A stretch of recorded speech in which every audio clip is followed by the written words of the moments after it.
Hello, my name is Joe Pisani. I am a kindergarten through 8th grade science enrichment teacher, and currently I am at a school where, well, like many schools and teachers are going through, we have a very low budget availability. So I am going to show some free interactive websites and give you guys a couple helpful locations to provide some enrichment for some kids. So we're going to start off with elearningforkids.org. Elearningforkids.org is a free, totally free, nonprofit organization, and they are using the curriculum that the International Baccalaureate Program has set out for the entire world. When I was doing my research on it, because you always got to do research on what programs you use, there's, I believe it said over 150 countries, 147 Science World lessons published. And this is lessons from all around the world. And the lessons are not just for science, but math and science, environmental skills, computer skills, health, language arts, life skills. And it's got all these core subjects. And since I'm a science guy, we're going to click on science. And it takes you into sub-subjects of the core subject. So right down here, we got your grade. You can click all, and you're going to be swamped with hundreds of different interactive lessons. We're not going to worry about that right now, but we are going to show, like, for instance, kindergarten. We got all of these interactive lessons that walk the students through step by step into a core mastery level understanding of some of the kindergarten science level curriculum that's set out by the baccalaureate programs. And what I really like about this program is, for instance, I like to really teach my lessons with a cross-curricular approach, and with the eLearning for Kids website, they really like to include different locations from around the world. For instance, the Cayman Islands, the Antilles, Jamaica. They have all these different people from all around the world that are teaching these lessons, these interactive, virtual, avatar type people that walk them through it. And it's really nice that these kids can, using this website, can see that, these people are all around the world, and they have this interaction with them, whether it is an avatar or not. It still gives them just enough of the background knowledge to show that there's different things everywhere. Let's explore Norway, changing primary colors. So you just simply click Start Lesson, and we are going to see what happens. So I'm going to mute that, and we're just going to give it a sec, and here it all pops up. So we start with the true or false. We got mixing colors. They can earn a certificate, and fun with colors. We have a little turtle man down here that lets you know if you need any help. Walks you through the process of all the different menu options. And then we got this little guy up here that shows you step by step what to do throughout the whole lesson. And he'll sit here and he'll talk about whatever mastery level they want to go into. And they are, right now, they're talking about the Viking Festival. So, I'm not going to stay too long on this one because there's others to see. So I really hope more people check out this website. It's really good, and like I said, it has all these different subject areas. Okay, so moving on to, now we're at learningscience.org. This is a all science program. It has tons of interactive and virtual labs for all these different science sub-subjects. So we got science inquiries, scientific method, physical science, life science, earth and space, science and technology, Science and Society, and the one I really like, The History and Nature of Science. Kids really like this one simply because it gives them another opportunity for perspective of where we were with science and technology and how far we've grown as a society with science. So let's choose Earth and Space. So we're in Earth and Space Science, and what I really like about using learnscience.org is it gives you all these different subjects or grade level subjects. So we got standards, grades K through 4, we got properties of earth materials and whatnot, and then we got grades 5 through 8, and then we got grades 9 through 12. So if you have a kindergarten class, you don't have to worry about clicking on something that is going to be more appropriate for the middle school levels. Or if we got an 8th grade class, you're not going to worry about clicking on something that's more appropriate for the kindergarten level. May lead to some classroom management issues. So for instance, let's click on structure of the Earth system, and we got a menu of options, and it's all listed to the left. What type of lesson is available? We got web interactive lesson, and then the key part right here, it says short, and then you have some parts that are just pure science data, which provides numerical values for students to learn how to make charts. And we have other lessons that, where is the one? There it is, web visual lesson, and it's a long lesson. So it's giving the teacher a good heads up of what the lesson's going to be about when they click on it. And, well, let's just click on one. Let's say seismic waves. Why not?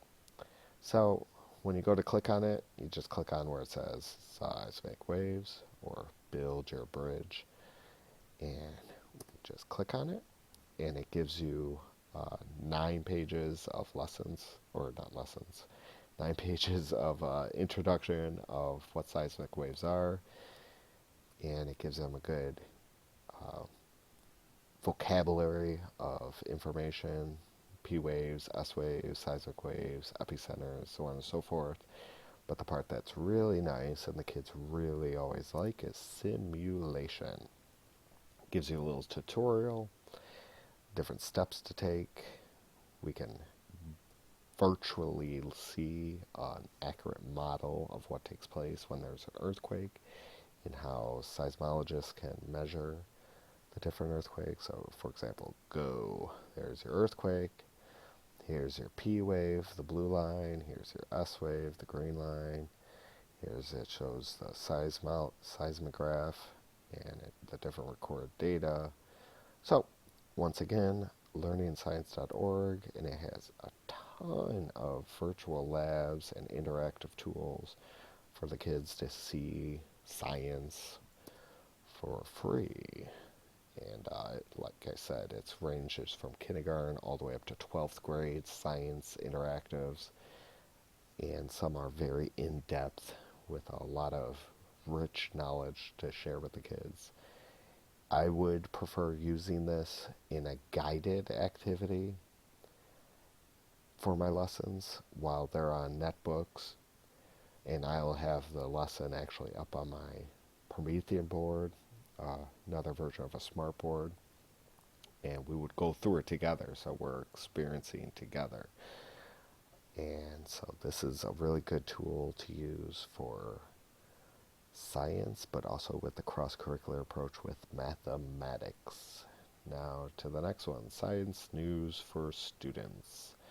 All right, this is a great not interactive, article-based science website that is all about the science of the here and now, what's happening now.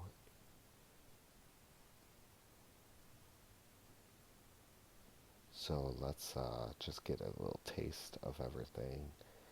We have our top articles, the comet with the European space satellite with their lander landing on it. We have all these different articles. These are just their top main page.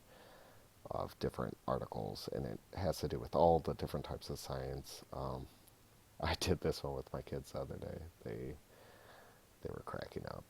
But so, well, let's just click on it. So if you click on an article, and over here to the left, you see all the different science subjects. And so you click on the article, and it is quite literally an article. You could print it, email it, tweet it out, share it on Facebook, Google, Circles, or Plus. And so we got all this article, but the part that I really like is the power words.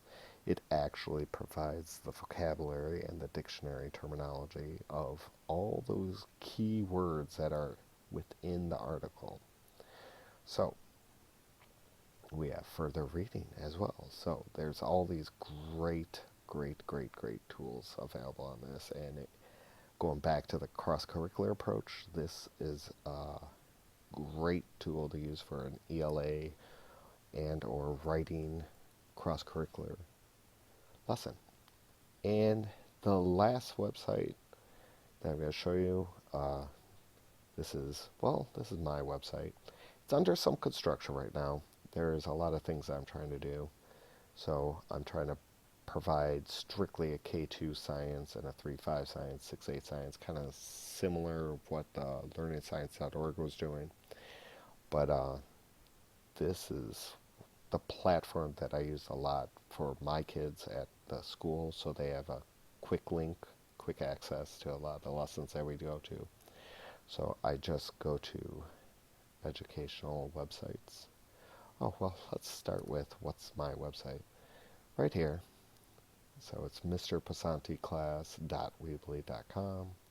This is your home page. I got some character traits. I got some polling for them, some imagery for them to just sit and wonder about. I don't really let my kids just sit and wonder about pictures, though, so don't worry. Next, educational websites is where they go to. And we go to educational websites. And I have a lot of websites on here that I provide available for all my other teachers, because not only do I teach K-8 science, but I also assist and coach and help train the K-5 teachers of how to teach science in their classrooms as well. And going back to my cross-curricular approach, I get a lot of teachers that say, well, we don't have time for teaching science, so what ways can I teach science? And I simply show them all these different ways that you can teach science with English language arts websites and math websites. But down here for my particular class, we have science websites, and these are great websites for across the board. And then I have my sub-subjects of earth science and life science right here. And then we got our physical science right here. And we got some scientific inquiry. And we end, of course, with social studies. We're not going to worry about social studies or ELA or math. We're just going to worry about this list. So I have, so right here I have the exact website address. I provide that available for anyone to search out for. It makes it nice and easy. And I have a quick little description of what it is right next to it. Let's do this one, explanation of volcanoes. So just click on it and it takes you right to a quick little link of these other interactive or virtual labs. This one's a Volcano Explorer. I have all these different websites available for the kids to search on their own, as well as to provide in my own lessons. This is one that a lot of the kids like to do, because it's build your own volcano, which is more than your baking soda, little filler, and vinegar. Gives you actual an explanation of gas and viscosities. So let's just do high viscosity and high gas, and We'll see what happens.